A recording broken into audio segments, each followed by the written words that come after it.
Puri. Yes, Pani Puri po isa.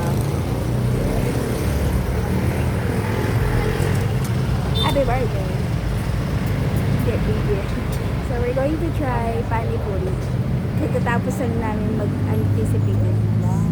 So first time namin to try this.